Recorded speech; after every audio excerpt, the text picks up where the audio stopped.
Dr. Jean Dumago Descalar. Our Vice President for Academics and Administration, Mr. Fernando V. Descalar. Our honorable guest, Dr. Minerva T. Alves. All Starland executives, seniors and juniors in charge, parents and guardians, faculty and staff, visitors, my fellow Star learners, ladies and gentlemen, a very pleasant good afternoon. As I stand here before you today, I am deeply honored to speak on behalf of my fellow graduates. This day is truly special, a celebration of all our accomplishments, through dedication, perseverance, and countless hours of hard work. It's time not just to rejoice, but also to pause, reflect, and appreciate how far we've come. Graduation is more than a ceremony.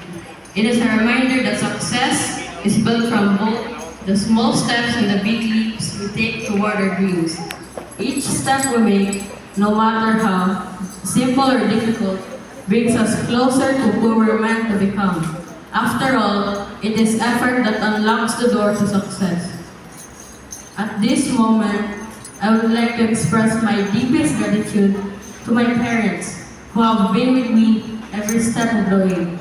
Thank you for your unwavering love, endless support, and for the values you have instilled in me. Thank you for always taking care of me and for looking after my well-being to make sure that I am in the best place in any given situation.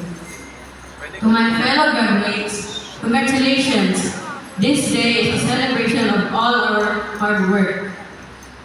To the parents and guardians, thank you for your constant encouragement. To the school personnel, thank you for making this memorable day and wonderful day possible.